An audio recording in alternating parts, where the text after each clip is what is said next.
आज मैं भारत के माननीय प्रधानमंत्री नरेंद्र मोदी जी का ध्यान बिहार की ओर आकृष्ट करना चाहता हूँ।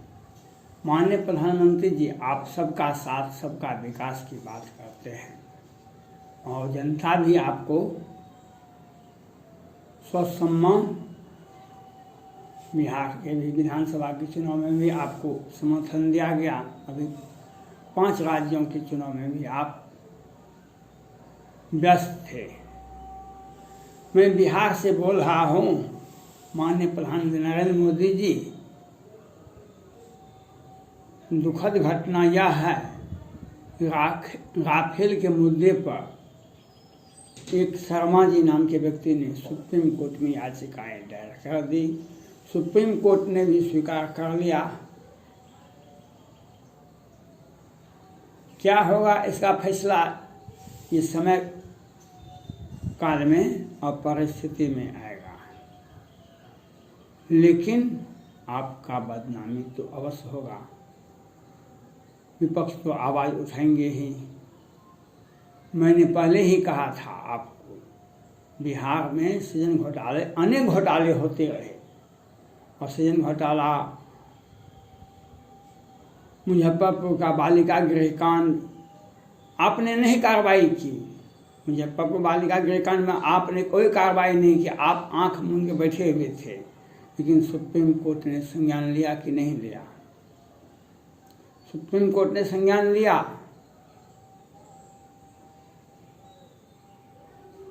आप हम आंख मूंद लेंगे तो दिन के समय में दिन होगा और रात के समय में रात होगा। हम नहीं चाहेंगे दुनिया में अंधेरा ही रहे, तो ऐसा नहीं होता है। दिन के उजाले में सूर्य भगवान का जब आगमन होगा तो दिन होगा, सूर्य भगवान जब अस्त करेंगे तो रात होगा। मैं बिहार से एक फौजी परिवार के साथ जो बर्बरता, जो अन्याय बिहार सरकार के नेतृत्व में किया गया, दिन के उजाले में 5 सदस्यों की हत्या कर दी गई, गोलियों से भून दिया गया, उसके बाद तलवार से काट दिया गया रावण सेना के द्वारा। और फौजी परिवार, एक व्यक्ति जीवन और मौत से जूझ रहे हैं। यह क्यों हुआ? कुछ लोगों ने कहा कि नरसंहार बिहार में 118 हुआ, 118 हुआ, ऐसे हुआ, 90 के दशक में ऐसे हुआ, ऐसे हुआ। लेकिन सारे नरसंहार देश और दुनिया, बिहार में भी हुआ, रात के अंधेरे में हुआ। ये सत्ता के संरक्षण में, और जैसे सृजन घोटाले में लोअर कोर्ट और वैकेंट कोर्ट से सृजन घोटाले के बड़े आरोपी को जमानत मिल जाता है, वैसे ही बिहार में सारे अपराधी, रावण झा पर भी हत्या का मामला चल रहा है, अनेकों मामले चल रहे हैं। और दूसरे पक्ष के सुंदर सिंह के बेटे को ST केस में हजन एक्ट में फंसा दिया जाता है, जेल भेजा दिया जाता है, यहाँ पर नरसंहार किया जाता है। यह क्यों होता है? क्योंकि आपने संविधान की मर्यादा नहीं रखी। यह क्यों होता है? बिहार में सरकार अपराधियों को, अपने संरक्षित अपराधियों को आगे बढ़ाकर हत्या, लूट, घोटाला करवाती है, और आप और आपके मंत्रिमंडल के सारे सदस्य आंख मूंद के बैठे हुए हैं। यहाँ का कानून व्यवस्था के नाम का कोई चीज़ नहीं है। बिहार में सरकार कैसे संवैधानिक है? आप बताइए। हम भी NDA गठबंधन और UPA गठबंधन, भाजपा और राजद, भाजपा को 74 सीट है विधानसभा में और राजद को 75 सीट है। यही 2 गठबंधन, 2 पार्टी के नेता मुख्यमंत्री हो सकते थे। राजद को होना चाहिए था, राजद नहीं बनाती, आप भाजपा का होना चाहिए था।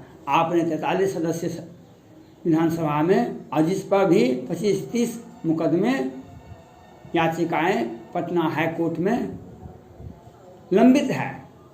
विधानसभा में जो चुनाव में जो धांधली हुआ उसके विरोध में पटना उच्च न्यायालय में मामला लंबित है। और गैर संवैधानिक सरकार आप बनवा दिए बिहार में। भाजपा का मुख्यमंत्री होना चाहिए, राजद का मुख्यमंत्री होना चाहिए। आप तीसरे चौथे व्यक्ति को, झारखंड में भी हुआ था एक बार, एक्का साहब कोई थे, मुख्यमंत्री हुए थे, 20,000 करोड़ रुपया का घोटाला हुआ और सारे रुपये बैंक में जमा करवा दिए गए। बहुमत, संविधान में बहुमत दल के नेता को मुख्यमंत्री प्रधानमंत्री बनाया जाता है, संविधान में स्पष्ट है। लेकिन आपके कुछ लोग ने कुत्सित प्रयास करके, और सुशील मोदी जैसे व्यक्ति, आप संविधान का सम्मान करना चाहिए। आप भारत के माननीय प्रधानमंत्री हैं, आपको संविधान के अनुरूप कार्य करना चाहिए, आपको संविधान के अनुरूप सरकार बनवानी चाहिए, आपको संविधान के मुताबिक सारे कार्य करने चाहिए। ये क्या हुआ? आप कहते हैं गैर संवैधानिक, सैकड़ों अपराधी, रावण झा, नवीन झा, परवीन झा और सारे बिहार में आपराधिक प्रवृत्ति के लोगों को जमानत लोअर कोर्ट और वैकेंट कोर्ट से मैनेज करके रिहाई हो जाता है, और ये दिन के उजाले में हत्या करते फिरते हैं। ये मधुबनी, बेनीपट्टी, मोहम्मदपुर का घटना है, और बिहार में अनेकों जगह सत्ता संरक्षित अपराधी दिन के उजाले में हत्या करते हैं, और बिहार सरकार को मालूम नहीं होता है।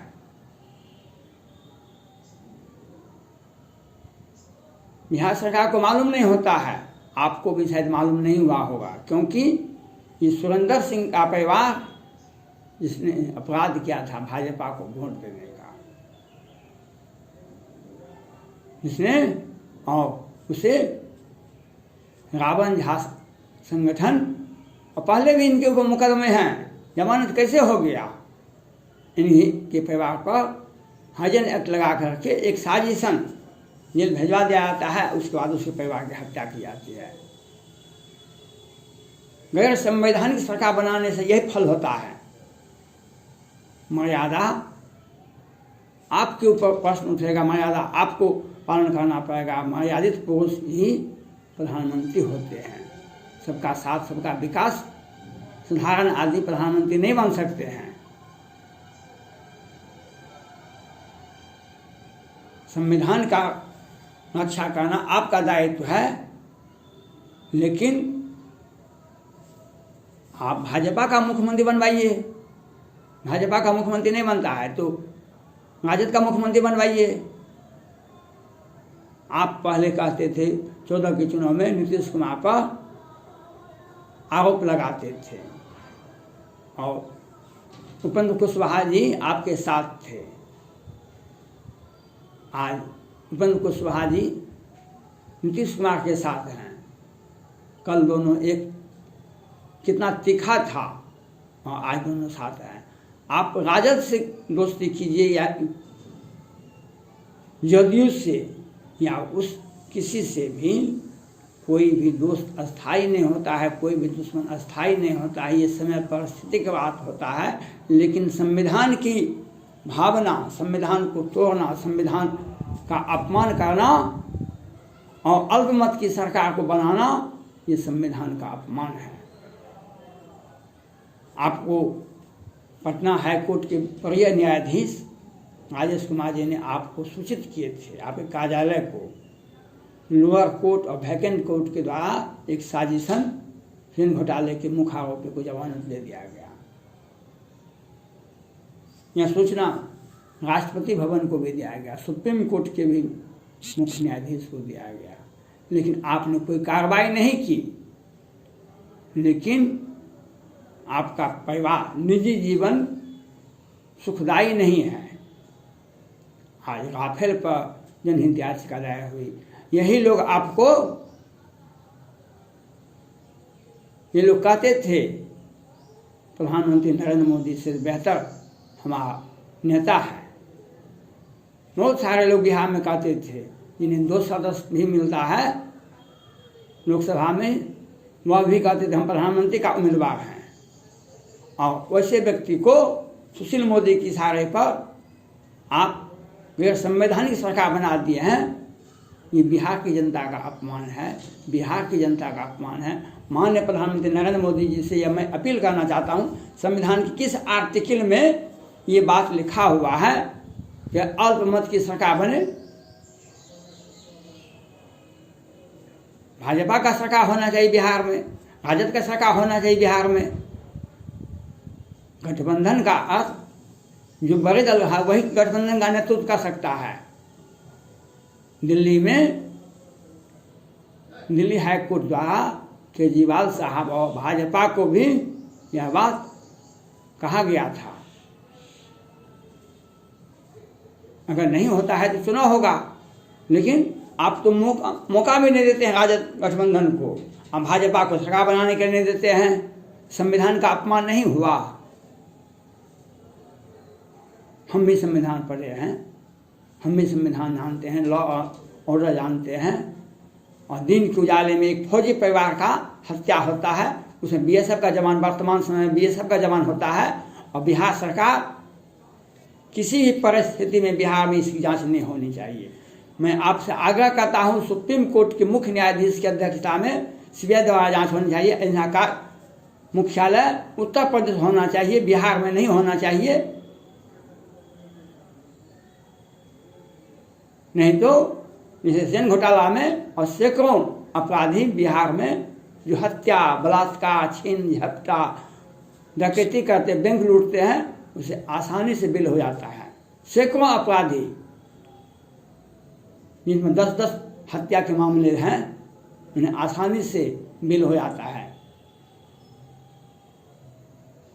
जब सुप्रीम कोर्ट के मुख्य न्यायाधीश पटना आए हुए थे 5 में, उन्होंने कहा कोर्ट के बाहर ही फैसला हो जाता है।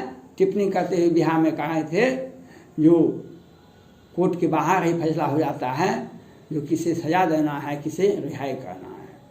आज परवीन झा, नवीन झा पर जब केस था, कैसे हत्या किया, और एक उसी फौजी परिवार के संजय सिंह पर हरिजन एक्ट लगाया जाता है, जेल में डाल दिया जाता है। और यहाँ पर उसके पूरे परिवार का सामूहिक नरसंहार किया जाता है।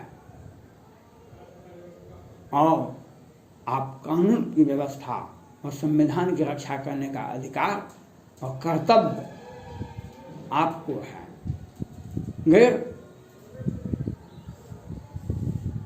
संवैधानिक सरकार बनाइएगा, सृजन घोटाला में आपको भी ये लोग घसीटेंगे। जैसे राफेल में आपको कल सुप्रीम कोर्ट में याचिकाएं दायर की गई, कल परसों इसमें भी होगा। आपको सूचना दी गई थी। आप जब गैर संवैधानिक सरकार बनवाएंगे तो यही अहस होगा। जाके रही भावना जैसी प्रभु मुँह देखी तिन तैसी, जिसकी जैसी भवतपता तैसे मिले सहाय। आप न आप हैं, आप हैं, आप वहाँ चले जाए।